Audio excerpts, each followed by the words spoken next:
So my first question is, in the press release for this officer-involved shooting, it was described as an ambush. Now, we did see in LA that they just had deputies ambushed down there, and I was wondering if at this time the sheriff's office believes this is like related or a copycat. At this point, it's very similar to a copycat style of what happened in LA the other day. The deputy involved was on a completely unrelated call when a subject rushed up to him from behind. The deputy didn't know what he was doing or what he was armed with at the time. So this is a very similar type scenario. Now, is there any reason to believe that the initial call out there was some kind of, I guess, a setup or like a trap? I don't know what the right word to use is. That's something that we're still investigating. We're still conducting interviews. We're trying to figure out who the original person was that called to report this to see if it was any way related to the suspect. At this point, it's still too early to say if it is going to be a setup or if it was just essentially a crime of opportunity for the suspect. Gotcha. And at this time, it's only one suspect to believed involved, or actually,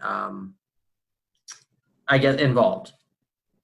So the deputy was on a stolen vehicle. That stolen vehicle was occupied by two people.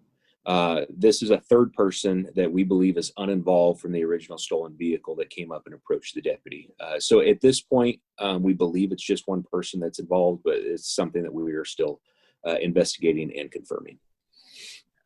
And was the deputy wearing a body cam, right?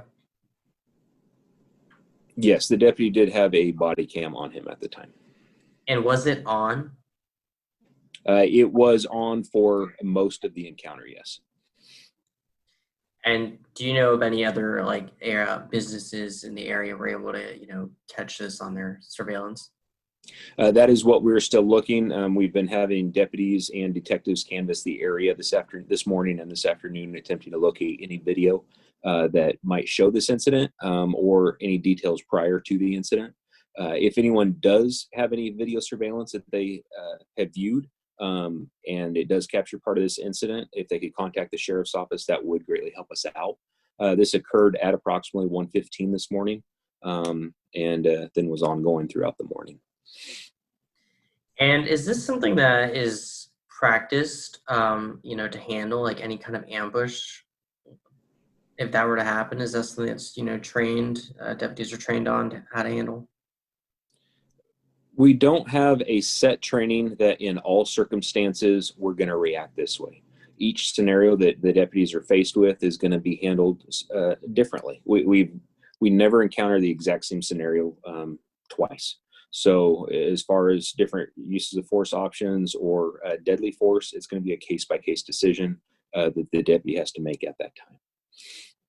And since this might be considered a copycat, is this something that the sheriff's office is going to have to, let their deputies know, to watch out for incidents like these? Or is there extra precautions going to be taken from here on out for a period of time?